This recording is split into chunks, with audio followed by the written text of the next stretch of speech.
दोस्तों, महाबली वानरों ने समुद्र तट पर आकर वहां अपना डेरा डाल लिया। उस विशाल समुद्र को देखकर समस्त वानर विषाद में पड़ गए और अब कैसे करना चाहिए ऐसा कहते हुए एक साथ बैठकर चिंता करने लगे। उस रात्रि के बीत जाने पर बड़े बड़े वानरों के साथ मिलकर अंगद ने पुनः विचार आरंभ किया और उनसे कहा, सज्जनों, तुम लोगों में कौन ऐसा वीर है जो इस 100 योजन समुद्र को लांघ जाएगा और वानर राज सुग्रीव को सत्य प्रतीक बनाएगा?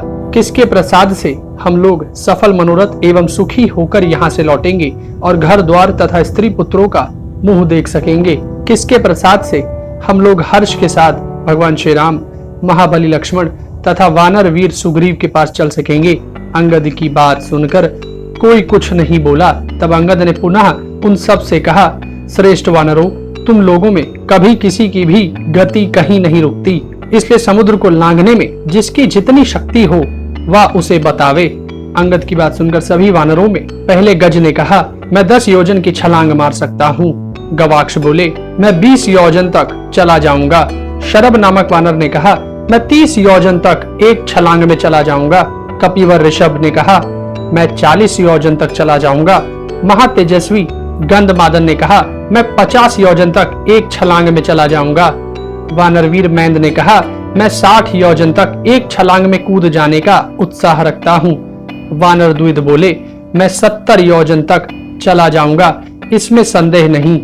इसके बाद धैर्यशाली सुषेण बोले, मैं एक छलांग में 80 योजन तक जाने की प्रतिज्ञा करता हूँ।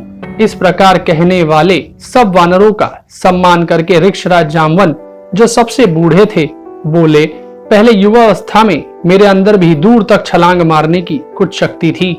इस समय मैं एक छलांग में 90 योजन तक चला जाऊंगा, इसमें संशय नहीं है।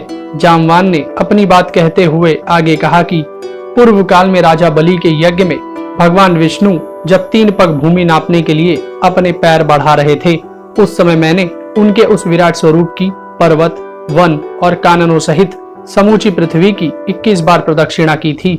समुद्र मंथन के समय देवताओं की आज्ञा से हमने उन औषधियों का संचय किया था जिनके द्वारा अमृत को मथ कर निकालना था। उन दिनों हम में महान बल था। इस समय तो मैं बूढ़ा हो गया, अतः छलांग मारने की मेरी शक्ति बहुत कम हो गई है, किंतु युवावस्था में मेरे भीतर वह महान बल था जिसकी कहीं तुलना नहीं है। अंगद ने जामवान का विशेष आदर करके यह कहा कि मैं इस महासागर के 100 योजन दूरी को लांघ जाऊंगा, किंतु उधर से लौटने में मेरी ऐसी शक्ति रहेगी या नहीं, यह निश्चित रूप से नहीं कहा जा सकता। तब बातचीत की कला में चतुर जामवान ने अंगद से कहा, युवराज, तुम्हारी गमन शक्ति से हम लोग भली भांति परिचित हैं। भले ही तुम 1 लाख योजन तक चले जाओ, परंतु तुम हम सभी के स्वामी हो, अतः तुम्हें भेजना हमारे लिए उचित नहीं है। तुम इस कार्य के मूल हो, कार्य के मूल की रक्षा करनी चाहिए। यही कार्य के तत्व को जानने वाले विद्वानों की नीति है, क्योंकि मूल के रहने पर ही सभी गुण सफल सिद्ध होते हैं।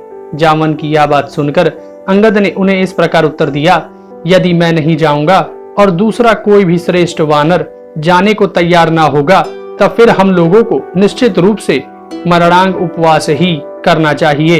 वानरराज सुग्रीव के आदेश का पालन किए बिना यदि हम लोग किष्किंधा लौट चले, तो वहां जाकर भी हमें अपने प्राणों की रक्षा का कोई उपाय नहीं दिखाई देता। वे हम पर कृपा करने और कुपित होकर हमें दंड देने में भी समर्थ हैं। अतः जिस उपाय से इस कार्य की सिद्धि में कोई रुकावट ना पड़े, उसका आप ही विचार करें, क्योंकि आपको सब बातों का अनुभव है। अंगद के ऐसा कहने पर वीर जामवान ने उनसे कहा, वीर, तुम्हारे इस कार्य में कोई भी त्रुटि नहीं आने पाएगी। अब मैं ऐसे वीर को प्रेरित कर रहा हूँ जो इस कार्य को सिद्ध कर सकेगा। ऐसा कहकर वानरों और भालुओं से अलग एकांत में जाकर मौज से बैठे हुए हनुमान जी को प्रेरित किया, जिन्हें किसी बात की चिंता ही नहीं थी। जामवान ने हनुमान जी से कहा, वानर जगत के वीर तथा संपूर्ण शास्त्र वेदताओं में श्रेष्ठ हनुमान, तुम एकांत में आकर चुपचाप क्यों बैठे हो? कुछ बोलते क्यों नहीं? हनुमान, तुम तो वानर राज सुग्रीव के समान पराक्रमी हो तथा तेज और बल में भगवान श्री राम और लक्ष्मण के तुल्य हो। कश्यप जी के महाबली पुत्र, समस्त पक्षियों में श्रेष्ठ जो विनीता नंदन गरुड़ है, उन्हीं के समान तुम भी विख्यात शक्तिशाली एवं तीव्रगामी हो। पक्षीराज गरुड़ के दोनों पंखों में जो बल है, वही बल वही पराक्रम तुम्हारी इन दोनों भुजाओं में भी है। वानर शिरोमणि, तुम्हारा बल, बुद्धि, तेज और धैर्य भी समस्त प्राणियों में सबसे बढ़कर है। फिर तुम अपने आप को ही समुद्र लांघने के लिए क्यों नहीं तैयार करते?